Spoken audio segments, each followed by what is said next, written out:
Thanks very much, and I'm Kirk Harnack, and I'm here to talk to you today about live wire and audio over IP, and then how this new standard, AES67, folds into that. Let's, in fact, I've titled my talk, Audio over IP for Broadcast Studios, and by the way, that's for television too, because now there actually is a television-oriented product that involves audio over IP. We're going to talk about the genesis, application, and future of audio over IP. Steve Church founded Telos, 35 years ago or so, back in the early 1980s. And you see three products here that have been involved with probably your lives as an engineer. The bottom there, the Telos 10 Hybrid. This is the product that Steve invented, is the first DSP product for a broadcast application, the very first thing that had digital signal processing for broadcasters. And engineers would try it out and they couldn't believe how well it worked. The very first telephone hybrid that had DSP in it. Next, the famous Zephyr, the ISDN codec that lets you connect to a digital phone line and send high quality audio anywhere in the world. It was really a game changer, and a lot of radio and TV stations have that in there.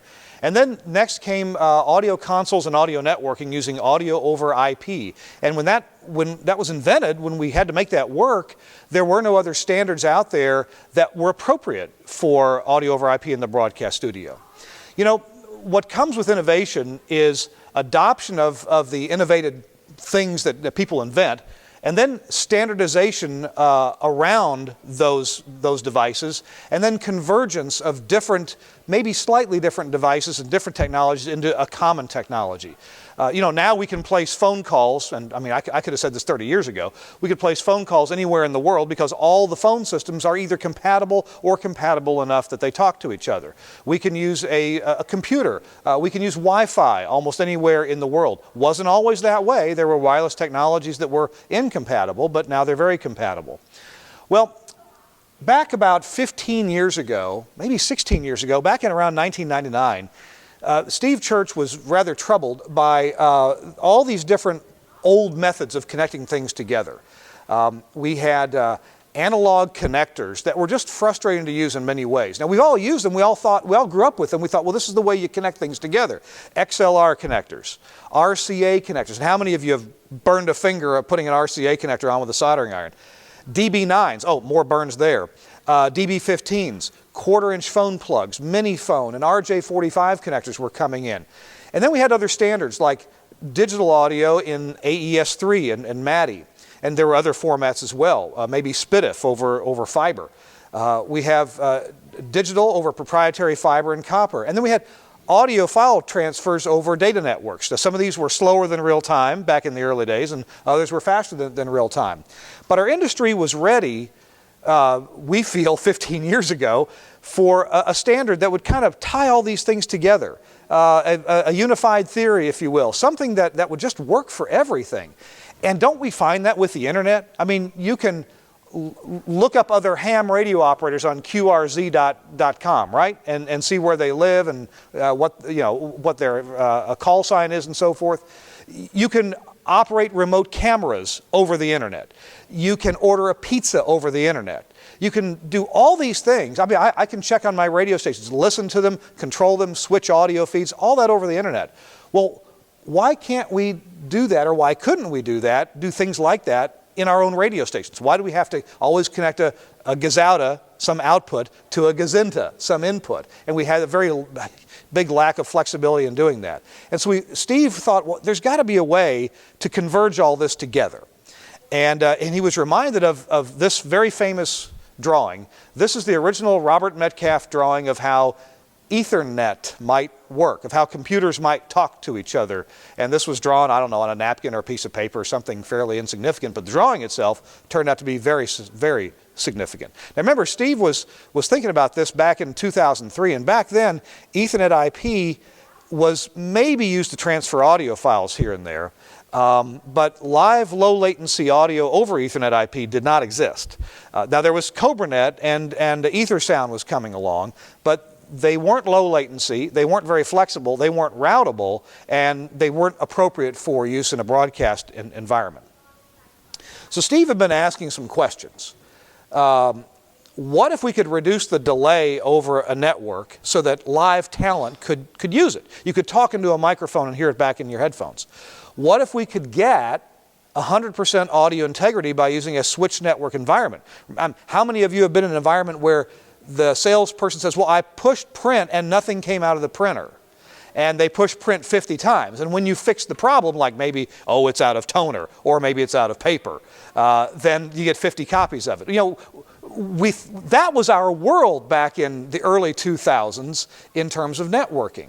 And we thought, well, how could this ever carry live audio? And how many of you had an Ethernet hub, right, that simply took whatever came in and spit it out everywhere else? And that's how computers connected. And they had a light on there called collision. And you know, so packets had to be resent every time there was a collision. That's, you know, we forget about that now, but that's the world we lived in the 90s and in the early 2000s even. We had hubs, not switches. And so how could a live audio or live video ever traverse something like that?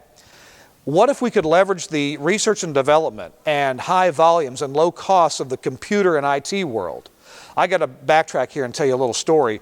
One time when I was the U.S. sales manager for Telos, I went to the NAB radio convention in San Diego. And they sent me there all by myself. I had to fly there, I had to get the equipment, I had to set up the booth myself and the banner and the signs and make some equipment work and put out brochures and man the booth all by myself for several days.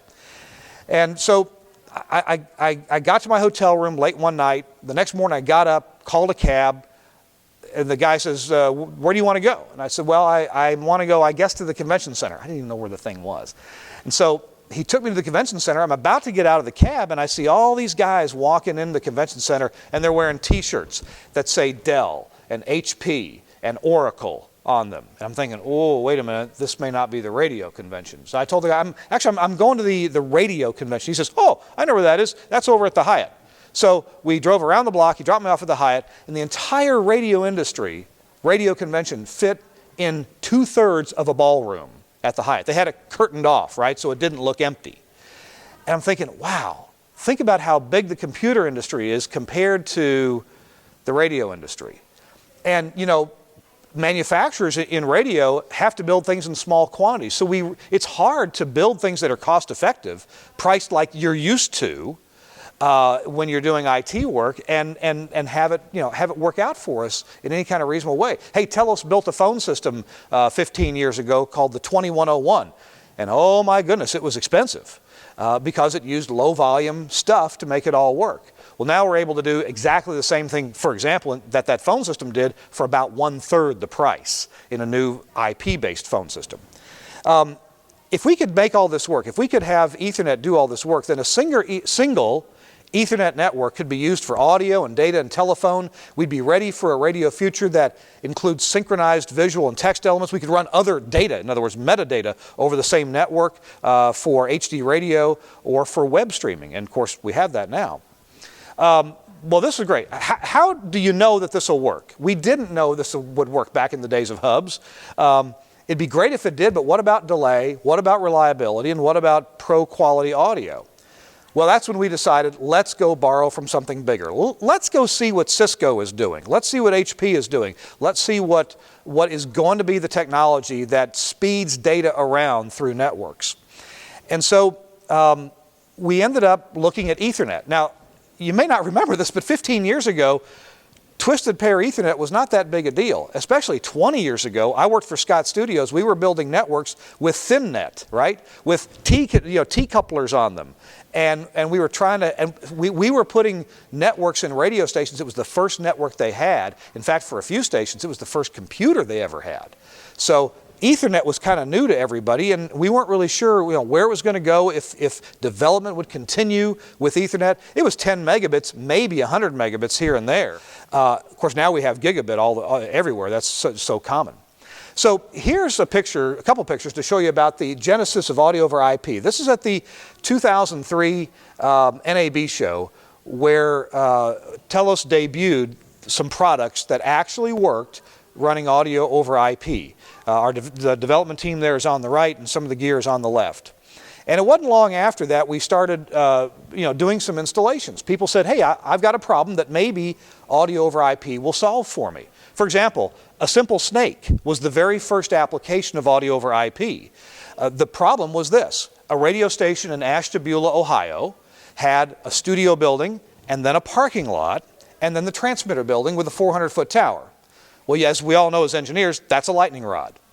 And of course, there were lots of wires under the parking lot between the two buildings, right? They had, of course, audio going to the transmitters, and they had RPU stuff going out there, and they had, I'm sorry, they had STL audio going out there, they had RPU coming back from RPU receivers in the transmitter, and satellite dishes. So they had a lot of audio underground, and every time lightning would strike the tower, it would, blow up a variety of 5532 ICs, and maybe, smoke some copper here and there. So what they did was they pulled a fiber under the parking lot. Now, I know this seems like old hat to us now, but this was new stuff 15 years ago. So they pulled a piece of fiber under the parking lot and used a media converter at each end to convert it back into copper Ethernet and hooked it to a couple of Axia audio nodes. These convert audio into IP and IP back into audio. And you know what? That's been running, I said 15 years. It's actually been about 11 years that's been running without incident. All the lightning strikes in the world, and the fiber doesn't care. So there's no ground connection, there's nothing connecting the two buildings together. They get all the audio they want and perfect quality between the two. So since then, a number of other early installations took place. WOR in New York, for example, 9 studios. The very first installation was that picture in the middle at WEGL in Auburn, Alabama. And I got to tell you, the experience there was pretty interesting. We didn't have any manuals written yet for any of the gear. And the engineer, Mark Johnson at WEGL, said, I believe in IP. I don't know what you guys are doing, but if you say it'll work, I believe you, I'm going to buy the stuff. So he bought a couple studios worth, actually. And so I drove down to Auburn to help him install it. Well, I got there, and I was going to do that because we had no manuals. And I got there and met Mark, and he said, I got good news and bad news. Well, what's the good news? He says, well, the good news is me and my girlfriend wired the studio last night. So, really? That last night? He says, well, it's just some Ethernet cables. It wasn't any big deal. I said, okay, what's the bad news? He says, the bad news is FedEx lost the console. So, okay, what do we do? Well, this is a college town, so we have beer and pizza. We'll just wait and eat and drink until the console shows up. So that's what we did. 3 days later, the console shows up, many pizzas and a few beers later, and we put the console in. Literally 4 hours after the console arrived, we were on the air. 4 hours. They were worried about staff training. College staff, lots of students in and out, everybody using the console. 15 minutes, and everybody got it. It just made perfect sense. The other picture there on the right is an early radio station in Riga, Latvia, and that's where a lot of the development on audio over IP for us went on. So now there are studios all over the place. There are over 60,000 live wire AoIP devices in the world. There's over 400,000 streams of live wire audio over IP running around the world right now. There are 70 partners building equipment. So what I'm saying is, even though this has been yes, it's a proprietary standard, we own it, we own the clocking mechanism, we share it with other vendors for little or nothing in terms of money, but it's become very, very popular. And by the way, now there are over 7,000 audio consoles around the world. Well, Steve Church had a prediction back in 2003. One day he thought every piece of audio gear, and hey, video gear too, will have an Ethernet connection. And why don't we arrange to use that Ether connection not only for monitoring and control, as we often do, but let's use it for audio input and output as well. We can actually do both on the same connection, or you could easily have 2 connections on something. And so now, over time, more and more devices do have Ethernet connections. In fact, almost all of them do. And more of those are containing live wires. So let me draw your attention to the top right picture there. That is a device from 25/7. They make audio delays and profanity delays. That has an Ethernet jack on it. And so you can just, instead of using the XLR connectors, you can just plug in Ethernet and you have audio over IP. The bottom picture there is a Telos Zip 1. Well, it's from Telos, so of course it's very likely to have an Ethernet jack that handles audio over IP. PCs can handle audio over IP. Boy, I've got probably 10 PCs at our little radio station in Greenville, Mississippi, both Linux and Windows, that are running audio over IP. I don't have any audio connections to any of these PCs except for Ethernet. Even a transmitter. Nautel has included LiveWire in their VS series of transmitters and exciters. So you can get AoIP directly into your transmitter that way. That means you can run an IP radio link, like from double radius, out to your transmitter site and hose it right in if you've got and have your processor back in the studio, if that's what you want to do. So, so many different ways to get audio over IP. When I say AoIP, what I'm really talking about in this instance is local in-facility audio. Of course, we have codecs that go over distance, but I'm talking about local live stuff. Although we're going to see how someday I'm expecting that, it may be 20 years from now, but someday Telos probably won't sell any more codecs because they won't be needed. Swedish radio did the Olympics from Sochi, audio from Sochi back to Sweden over an IP network, and it was uncompressed. It was 2.5 megabits per second for 2 weeks of audio. NBC Sports did the same thing, audio back to the US. Actually, they use compressed audio, excuse me, but it's possible to do this certainly in linear. So I'm talking about real-time linear, not coded audio in these examples. And here's the kicker. All of the components are under our control. So we're not depending on the telco or Comcast or AT&T or anybody else to provide us with the connectivity. This is all in-house stuff, okay? So audio over IP is digital audio, as you may be used to for years now, but it's packetized. It's carried over standard IP packets, nothing proprietary about them, over a high-performance IP network. And by high performance, I mean we're using switches that are absolutely predictable in how they work. They're not going to toss a packet ever. They're going to deterministically forward packets to where they need to go. Well, the audio that we use in LiveWire is all 48 kilohertz sampled, and it's 24-bit. By the way, that is one of the available standards in AES67, so that there's compatibility there with existing things that people are doing now. There's also other bitrate standards too. Audio over IP is carried by IP packets, as we mentioned, and just to let you know what kind these are, they're UDP, so they're connectionless. We're not waiting around for, did you get this packet? Oh, you did? Great, I'll send you another one. We're not waiting on that. We have our own network under our control, so we can send UDP packets with enormous confidence that they're all going to get there. They're all RTP packets, which is real-time protocol, so they're time-stamped. And they're played back, of course, at the receiving devices in exact order.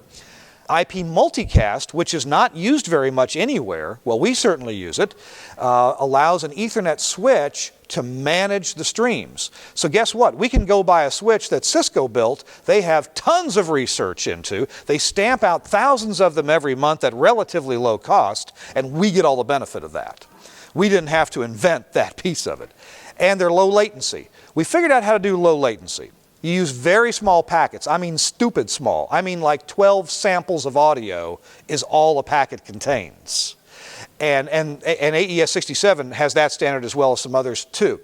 And then we use a very high QoS tag or diffserv or DSCP class of service. In other words, these packets, when they come into a switch, the switch says, oh my goodness, this is an audio packet. I need to make sure it gets through me really quickly.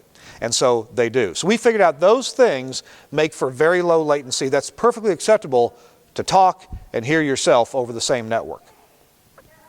A high-performance IP network will include full bandwidth Ethernet switches, deterministic packet switching, and that means that the switch doesn't have to figure out for each packet where's it supposed to go. The switch, of course, learns where each device is by its MAC address, by its IP address. It learns where to forward things, and then it just does so very, very quickly. If you make a change, if you take an IP audio device and unplug it from one port on a switch and plug it into a different port, it's going to take a few seconds for the switch to go, you're not there anymore, you're over here. Okay, I'll start sending all packets for you or that you asked for over there. QoS is honored throughout the system, and the end-to-end delay is less than 3 milliseconds, which is acceptable to the human brain as far as talking. So let's look a bit more at how AoIP works graphically. So here's a typical small setup where we have a CD player, Now the red is our traditional wiring, okay? So if you have like a CD player doesn't have a live wire or AES67 or Ravenna jack on it. So a CD player we're going to hook up to a device that we call a node. And a node converts audio into IP and IP back into audio. The node connects to the switch, and the switch may connect to another node, which may have an output that goes to some of the device, like some speakers. So the blue is audio over IP. So let's look more closely at how this works exactly. Well, legacy devices, as I said, connect to the nodes. Then a node converts that audio from analog by an analog to digital process, or by, if it's AES coming in, it's already digital, we're just going to do a sample rate conversion to get it to 48 kilohertz 24-bit. Even if it comes in at 48 kilohertz 24-bit, we're still going to do a sample rate conversion because probably that AES device is not synchronized to us. So we're going to have all the packets all synchronized together.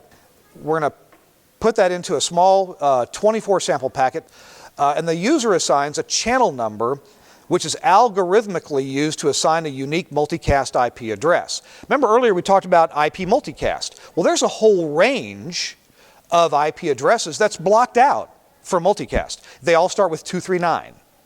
So you've probably never used a 239 address in anything you've ever typed in as an IP address. Well, that's because they're reserved for multicast. So the packets are also standard with tags for UDP, RTP, a very high quality of service, and that unique multicast IP address per source channel. So then the multicast packets go to the nearest Ethernet switch, at which point they stop. They don't go anywhere else. They don't take up bandwidth anywhere else on the system. They're generated by a device, and it could be a node, but you know what? It could be a Telos Zip 1 putting out audio. It could be a Telos VX phone system. It could be an Omnia audio processor that's putting out live wire. It could be anything that puts out a live wire stream. It'll be a multicast stream. It'll go to the switch to which it's connected, and there it will stop until something happens. Until somebody else on the network says, hey, I'd like a copy of that stream, at which point the switch does its work. It forwards a copy of that stream onto the device that's asking for it. So only streams that have been requested somewhere else get moved through the system. And that's one way how the system is self-managing in terms of bandwidth. We really can't overload a switch. We really can't overload a trunk connection between two switches because there's no way that we're going to be subscribing any more than what can physically plug into the device, into the switch. So source audio streams are multicast. Now there's source advertisement also, and this is a key thing. This is something that AES67 doesn't have, but LiveWire does. We have advertising. So when I plug in, let's say, a telephone hybrid and give it a name, Studio 1 Hybrid 1. Well, that name and its channel number and a little bit of characteristics about that source gets advertised with what we call broadcast packets. Those don't stop at the switch. Those go everywhere. And every other device on this network is listening for these broadcast packets. And when they receive one, they take that information that's in that broadcast packet and they add it to an internal table of what is available out there on the network. So every LiveWire device knows all the available sources all the time. And it's updated within 10 seconds. You just put a new device on the network, within 10 seconds, every other device on the network has added it to its table of what's out there. And these are small packets. They don't take up much bandwidth. Even if you've got, well, for example, Radio Free Europe and Radio Liberty in Prague, Czech Republic, they have an Axia network, and they have 4,000 sources on the network and about almost 2,000 destinations. And they don't have a problem with advertising packets or any other packets, but you know, every device has a list of 4,000 things that are out there available on the network. Luckily, you can scroll through them quickly and even filter them. So a node requests the desired audio stream from the broadcast list of available streams when you subscribe to it. We'll see how that works. When a destination or output subscribes to an audio channel, the Ethernet switch begins sending that requested stream to that device. And if it, by the way, if it stops requesting that stream, then it stops sending that stream to it. That's done, by the way, that starting and stopping is done by a service in the switch that's called the IGMP querier. And that's part of most high-end switches, and especially all Cisco switches. So the node receives the audio stream, converts it to analog or AES, and delivers it to the desired output. A PC with Windows or OS X or OS X or Linux, that can be a source or receive audio on the AoIP network as well. So this eliminates the use of sound cards in your PC. It eliminates all that wiring, and the audio remains natively digital. Really, except for maybe a little dithering at the bottom or a little level change, it's the same ones and zeros. So if your digital audio workstation is putting out a mix downstream, the exact same ones and zeros it's putting out will show up anywhere else on the network that you want to receive them at. So the audio really is perfect. I've replaced other consoles at various studios myself, and they were well-built studios in the first place. There was no reason to suspect that any audio problems were there. They just wanted newer equipment. One of them was at the Dave Ramsey Studios over in Cool Springs near Franklin. And it was well done. I didn't expect any audio improvement. And we instantly heard an audio improvement when we put the Axia system in. Dave's voice was obviously cleaner and clearer. Callers sounded better. We didn't replace the hybrids. We just replaced the console and the routing infrastructure. So I was kind of amazed at that. And that's proven true now. Every time I've replaced a system, yeah, I'm sure there's some AES digital systems out there that are pretty much perfect in to out. But most of what this replaces is analog systems, and it's just amazing. No matter how good analog is, this is just amazing. Whatever you put in, you get out at the other end of this type of system. So, an IP audio driver interfaces a dedicated NIC. So you dedicate a new network card in there to the PC sound subsystem. The driver looks like a sound card to Windows or to Linux. It just says, here's a sound card. The IP driver can then subscribe to a network audio channel, and it can source a new channel to the AoIP network. Here's an example of the Linux driver. This is what it looks like in the GUI presentation. So you choose which network interface you want to use. Of course, you would choose the one hooked to your Axia network. And then you assign it a friendly name if you want to, and you give it a channel number. So where you see RDWNIX, that's actually from one of my computers in Greenville, Mississippi, WNIX. RD stands for Rivendell, so it's a Rivendell Linux machine. And we gave it, I have a channel numbering scheme myself. That particular machine has, as you can see, an IP address that ends in .104. So I give the channel number 104. 01. So I just append, 2 digits to the end of my last octet of my IP address, and that way I never have a conflict of IP addresses on my network. If I can figure that out, it's pretty simple and it works. So now that whatever that computer puts out for audio, it goes out channel 10401 on the network, which relates to a multicast IP address, and it's available anywhere else on the network. Now we subscribe to that on a node that then feeds an old STL system that goes to the transmitter site. Eventually that'll all be IP, and we'll deliver channel number 10401 all the way to the transmitter site. Now as far as receiving a channel, we are monitoring channel 211 and also a GPIO channel of 1, because there's contact closures associated with every channel. And so when that channel 211, I happen to know, is a satellite receiver. This is cool. The Rivendell system actually can go touch the driver and change the subscription. So if we're switching from whatever satellite channel carries Dave Ramsey, the log changes that subscription right there over to the Rush Limbaugh channel on command. So not only is this a driver, it actually is a switcher. It switches what's feeding into the mixer in this, giving us a totally mixed output on this little AM news talk station. Okay, here's the multi-channel version of the Windows IP audio driver. So that Linux one was only one audio in, one audio out. We can do, I think we can do up to 32 ins and outs. If you've got a gigabit network interface and you're plugged to a gigabit port on your switch, you can get that many. Each of these streams is going to consume, it's probably going to be what we call a standard stream, 2.5 megabits per second. So you got to have enough bandwidth on your link to handle that. So if you had 32 streams at 2.5 megabits per second, that's 70 plus megabits per second. So you can see here that you can generate streams from the PC and you can subscribe to streams. In this case, on this PC, this is a PC that I'm using to do streaming, audio streaming out to the internet. So I'm subscribed to our 4 radio stations there.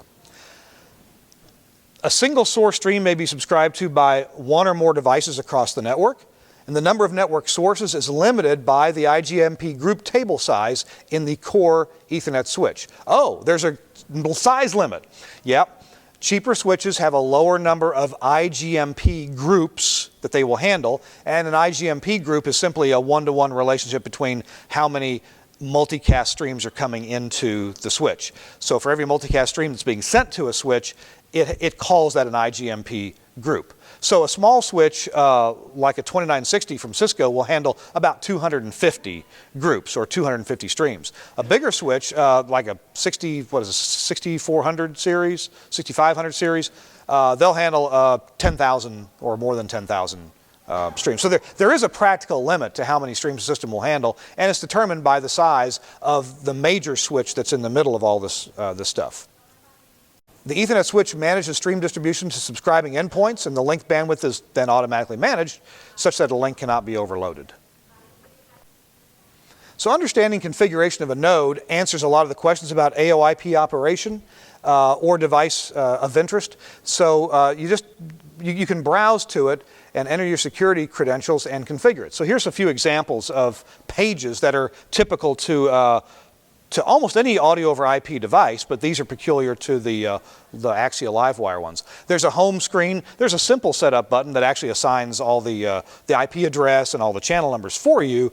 It doesn't know what's hooked to it, so it can't write in, CBS radio network or Victrola or whatever you have connected. This is the sources and destinations on one page, so you can see what's there. I'll show you a bit more how that works in a minute. So here's an up close of the sources. This is when we connect things into the node, we give them friendly names like WIBT Air. These were connected from a tuner coming into the node. We give them a convenient channel number, and then we can say what kind of a stream it is. There's live stereo, standard stereo, there's AES67 as a stream type, and then there's also an RTSP stream type that you can click on there. And you can listen to these streams, by the way, with Windows Media Player or QuickTime. Yes, you can listen to these with QuickTime. You can also have mono streams. In a node, you can have 8 mono streams or 4 stereo streams. So these are 8 mono sources that are configured. These are hooked to my satellite receiver, CBS News, CNBC Features, Herman Cain, so forth. What's interesting is the subscription process. Earlier I mentioned that every device keeps a table of all the streams available. Well, here's an example. I had just clicked on one of those buttons one of those buttons that has a little graphic on it, and up pops this list. This is every stream that is on my network there. So, for example, down there, stream number 5010 is Control Room Direct. If I wanted to run some speakers in my hallways, they would be fed with a direct feed from the control room monitor circuit. In other words, not affected by the volume control for the speakers on the console. It'd be a constant volume. There's program 1, 2, 3, and 4, and program 4 record. So that's from one of the consoles. At DRN, Delta Radio Network, CRA, Control Room A, main. So you can name these things so that you know what they are. No matter where they are in your facility, you know what you're looking at. And then there's another feature here. You can look at live. You can look at the metering that's going on. In our newest products, this is all HTML5, so you don't have to have Java installed on your browser. And actually, I took these screenshots from my house in Nashville, and all this is going on in Greenville. So I just remoted into the system and then grabbed these screenshots to present to you to show you. A couple other screens have to do with some of the inner workings of AoIP. All of these you can leave on default unless this is part of an AES67 network. Then you choose a different kind of timing that goes on. Different priority settings are available. Let's say you're going to use 2 nodes over a jittery network like a double radius IP radio link. Even though it's great as it is, it's still way more jittery than a piece of Cat6. So you've got to have these nodes. They are locked to within a quarter of a sample of audio. That's how no matter where you are on the network, you're within a quarter of a sample of audio. So you can run 2 mics in the 2 different nodes and pick them up somewhere else on the network, and they're going to be within a quarter of a sample at 48 kilohertz sampling. So phase cancellation, if any, is going to be extraordinary. And that's the worst case, by the way. Usually they're just right spot on. But my point is, if you're going to run this at the far end of a jittery network, you need a little bit of buffering in there. And so that's where you can set this kind of thing. And do software updates and things like that. You know, I'm going to skip on a little bit as quickly as the slides will allow me here, because we've really explained this pretty well. If you wanted to hook up some CD players, you'd plug them into a node. And then, I did want to explain the multicast IP addresses. You know, most manufacturers fix it so you don't have to look at the multicast IP address. But if you're going to use AES67, well, you got to look at the multicast IP address. AES67 is a standard that lets everybody talk to each other, but it is kind of a lowest common denominator. So there's not all the cool automatic stuff that you get with Livewire, or some of the other manufacturer systems either. So what we do is we take the friendly channel number that you've given, and we turn that into a multicast IP address, and we do that by taking 239.192 if it's coming from the audio source, or .193 if it's going to the audio source. Livewire, we actually kind of figured this out. If you want to send a backfeed to something like a codec or a hybrid or a talent with headphones, you know, whether it's a codec with a feed going back to it, mix minus, or to a hybrid, or a talent's got headphones on, we call those backfeeds. And the way we make backfeeds work, no matter which console you're using a mic or a hybrid or a codec on, is we simply relate from the source and to the source. And so any console in a multi-studio radio station can provide a backfeed to a given codec or hybrid that may be in the rack room. And it happens automatically. And it does that by relating audio from the source and audio to the source with their channel numbers. So enough said about that. Point is, it works really cool, and it's very easy to do. The third octet is the Livewire channel that you've given it, divided by 256. And then the fourth octet is the Livewire channel minus the third octet times 256. So the bottom line is you end up getting a unique multicast IP address just by typing a channel number in, like we saw earlier. The nearest switch receives the AoIP streams, a separate advertising packet's generated, and then the advertising is sent to every Livewire device on the network every 10 seconds. So let's wire some speakers up. Every node builds and maintains a table. So there's some speakers. We'll wire them up to a... By the way, some speakers are going to come out that'll be AES67. So with an AES67 speaker, you wouldn't need that node. You would just plug the speakers with Ethernet directly into the nearest switch. And then you'd have some way to browse into the speaker. There's a concept. With your browser. And type in a few things to configure it. Tell it what you want to subscribe to. And viola, as they say, you'll have audio going to it. So Livewire devices maintain that table, and then so the destination can subscribe to anything on that table.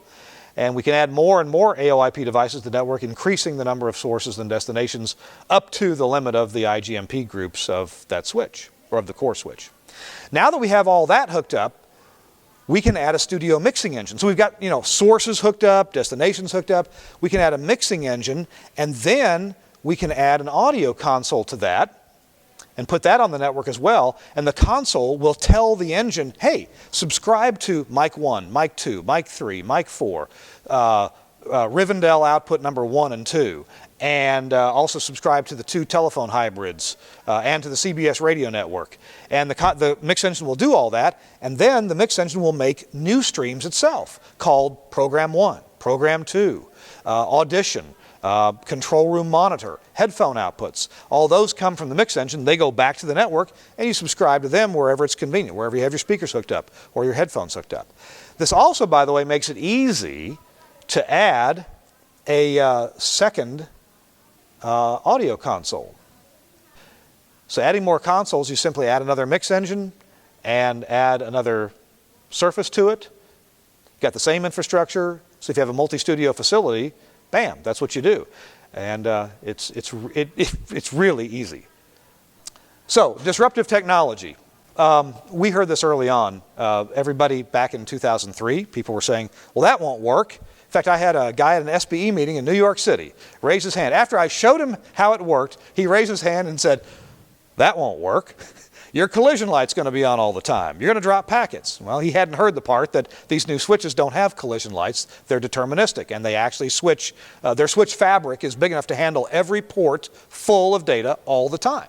And so there are no collisions. It may work, but you don't want it. And then eventually, competitors and others say, oh, yeah, AoIP, yeah, we do that too. And then they say, oh, ours is better for whatever reason. So in the power of networking, you can get a few more things besides audio going on here. Equipment control, of course, audio connectivity, GPIO and metadata, network management and facility expansion, and costs just keep going down on this stuff as the years go by. By the way, the high-performance Ethernet switches that we use now cost half of what they did 12, 13 years ago.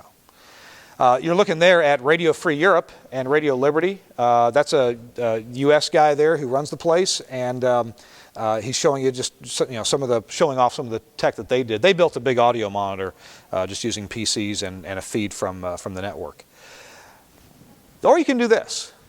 That back wall took 9 engineers, 3 months, traded out hotel rooms and bad food to build that, and 6 control rooms with punch blocks, and man. And by the way, in that facility there, they have a router that was advertised 10 years ago as saves you lots of wiring. Well, maybe it does, but there's still a lot of wiring in there. Because it was a traditional, cross-point router that had everything in the station had to come back to that router. Almost everything did. This is Andy Linton. By the way, I've been saying for years that this can save you time, trouble, energy, wiring. And by the way, that's the big why we do this, because we were, as engineers, Steve Church, who was an engineer, others at Telos, myself, sick and tired of miles of wiring and all the problems that it causes, and the time. So I want to tell you about Andy Linton. To see just how my wire reduction predictions were shaping up, I checked up on a few users, and I invited them to lunch in New York City, actually, and Andy Linton I interviewed remotely. Andy said, in 2007, we built a 3-studio installation using a TDM, a traditional digital audio system. We used over 3,000 euros, so what's that, $4,000, worth of multi-core cable and terminations. It took 3 men 3 weeks to build it. A year later, 2008, and for the same radio group, we installed 3 studios at another location, this time using an IP-based console and routing system. And on this installation, we used 1 box of Cat5 cable, which cost 70 euros, and 150 euros worth of terminations. It took 2 men less than 1 week to make the studios live. So since then, Andy has installed AoIP studios in Ireland and other countries as well. Here's Matt Galek of the Metropolitan Opera. He had no room for more cables, barely room for a couple of Cat5Es. He saved 400 feet of 16-pair cable, which he didn't have room for anyway, in the conduits in the Metropolitan Opera building. And he installed it, instead of hiring outside vendors, he installed it himself in about half the time. He said, his words, and he gets IP audio and control over the same network. One of his problems was when they do backstage interviews at the Met, they're never sure what the mic volume is going to be from the mic, and they might overload the mic pre. So they put an Axia node there in the room where they do the interviews and have just one long Cat5 cable coming back. They never know how loud the tenor is going to be in the interview, right? They can remotely control the gain of the mic pre over the network, and they can do that from the top of the audio console. So very cool. They can, they got widely varying levels on the mic coming in. It's not just like a disc jockey always talking about the same level. So they were very happy with that. Public radio has been very early AoIP adopters. So for example, this is Minnesota Public Radio and American Public Media. And then this is at St. Louis Public Radio. Serendipity. Well, let me tell you a little bit about Serendipity. Let's see. You guys, some of you may know this guy. Zach Harper, yeah, that's it. Zach Harper, yeah. There he is with his kids. Well, he helped build some new studios for Cumulus at the Nash facility on 2nd Avenue here in Nashville. There's the studio under construction, more construction, and more construction. So they built this beautiful studio for America's Morning Show with Blair Garner. It goes to about 100 radio stations every morning, and quite a facility. Lots of country stars in and out of there every morning. And so there's the completed facility, except the TV monitors aren't on, but Everything else is working. And that's used every day to feed a big network of stations. Well, then they wanted to add a second studio about 9 months later. So they did. There's the rack room on the right, and there's the new studio on the left. And to connect the new studio to all the existing infrastructure that they built for the first studio, it took exactly one cable. One Ethernet cable connects all the audio and GPIO from that studio, which has its own Ethernet switch, to the core Ethernet switch in the rack room. Now, yeah, they have Ethernet for other stuff. They have computers, and they have a separate business network. I'm not saying only one cable goes to that studio, but for everything audio, Axia, live wire, everything, it is one cable carrying 1 gigabit. And there's the happy customers right there. A little bit more serendipity. A few years ago, I got to visit in Birmingham a Clear Channel station that was using AoIP as their STL system. And they went with a licensed STL. This was a backup for their Mosley. After they put this in, they tried it. They switched over to it. His whole facility is Logitech. It's not AoIP. It's traditional TDM. And they just put a node at each end and ran audio into it. It turned out that the AoIP link sounded better than the Mosley. Why? Because the Mosley has a really sharp filter at 15 kilohertz. It's 32 kilohertz sampled. This is 48 kilohertz sampled, so it has a gentle filter that starts about 20 kilohertz. And I didn't think you'd hear the difference. So the engineer flipped it back and forth for me, and sure enough, you could actually hear a difference. It wasn't dramatic. It wasn't going to lose any listeners. I'm not saying that, but you could hear the difference on the air. I mentioned earlier about not needing codecs anymore someday. So here's a live wire AoIP going from Sochi, Russia, up to Radio Sweden over a broadcaster's IP network, kind of like Vivix here in the US. And they just used a node. Literally a $1,700 box at each end. They could get 8 mono streams back and forth in basically real time over that network. Where are we today? Okay. Let's get to this. Lots of partners. You know, Livewire was the first guys out there. We had to invent a lot of stuff. Had we been inventing it in today's environment, are there things we'd do differently? Maybe. Maybe we would. But we ended up partnering with Ravenna and their partners. There's a Ravenna standard. It's perfectly good. And Ravenna actually is close enough to including AES67 that you can use AES67 with it. But then at some point, the manufacturers all got together. Oh, and by the way, just one more slide about AoIP. All these manufacturers use their own AoIP, and it all works beautifully. It's good stuff. It's very reliable. Well, Steve Church also said, you know what, someday we really need to speak a common tongue here. Everybody needs to talk to each other. So this guy says, I don't always talk with other IP audio devices, but when I do, I speak AES67. And I like this here. Stay interoperable, my friend. So one of our guys, Greg Shea, who's our Chief Science Officer at Telos, he was a founding member after over 2 years, I think it was almost 3 years of meeting after meeting after meeting, different manufacturers. Everybody wanted, you know, everybody's jockeying for position. They want what they already do to be the standard, right? It's easy. And nobody got that. Not even Livewire got that. So AES67 isn't Livewire, but nor is it WheatNet, and nor is it Ravenna, and nor is it Dante. Here's Mark Young, the AES Standards Manager, and his pronouncement back on, actually it was September 11th of 2013, of AES67 being the, now an official accepted standard that any company can build to without reservation, without hesitation.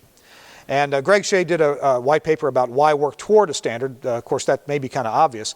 But what I want to tell you about now is AES67 and how that has folded into Livewire. And I know I've been talking a lot about Livewire. I'm not here to sell you Livewire. It was because it had to be the first thing out there.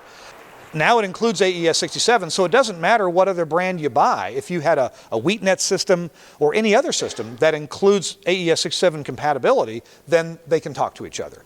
So here's what we got.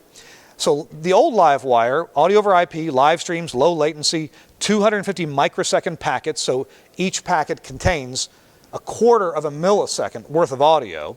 It gives you less than 1 millisecond network latency. Our slower streams are 4 millisecond packets, And multicasting is all audio is available anywhere. There's discovery and advertising. There's GPIO. There's some routing and control protocols, which we use.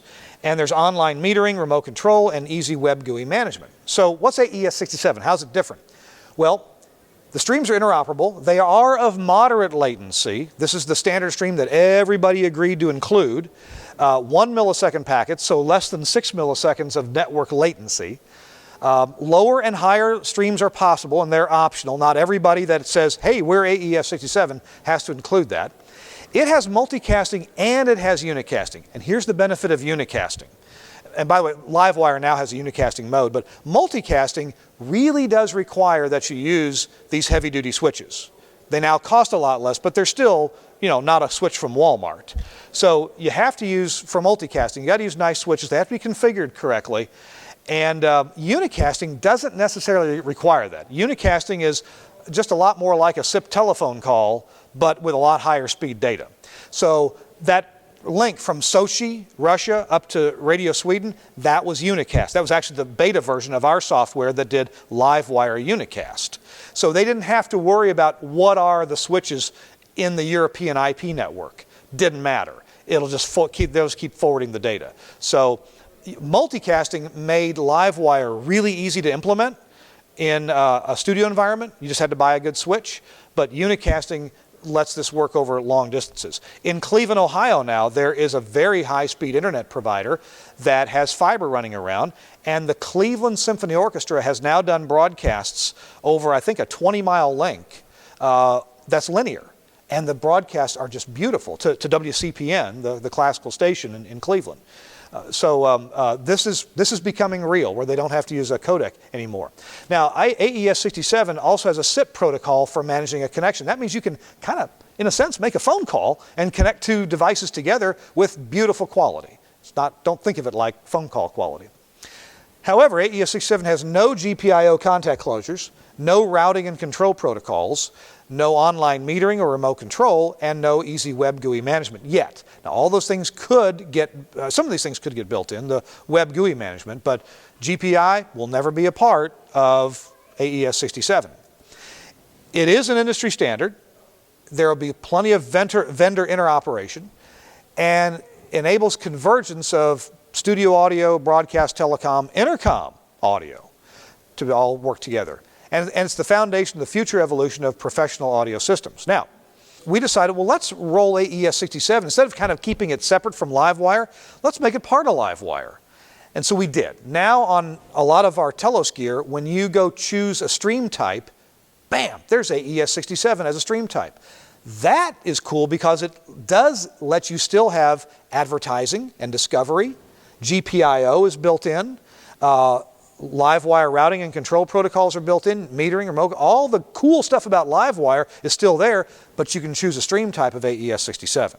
And that means you can go send that stream to speakers from Genelec or whoever's going to make various audio I/O devices that are AES67 compatible and not LiveWire compatible. So that's what we're excited about having done.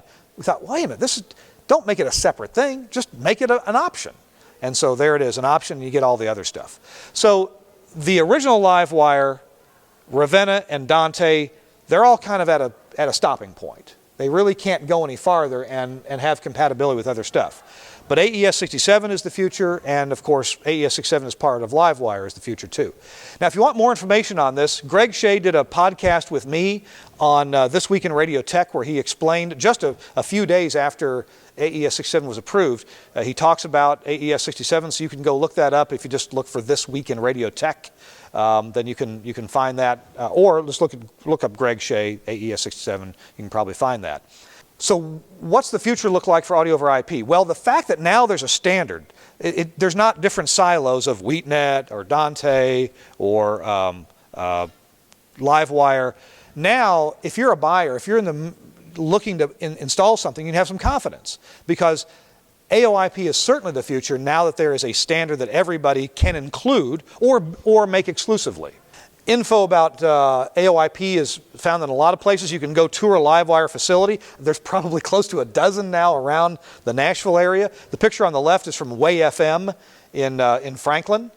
They have 3 studios that they have there. There's videos online. That's me and Rachel Bernard building an IP studio. And you can ask Matt Aaron, who just walked in the building. He is an absolute expert on audio over IP, is the engineer for Dave Ramsey.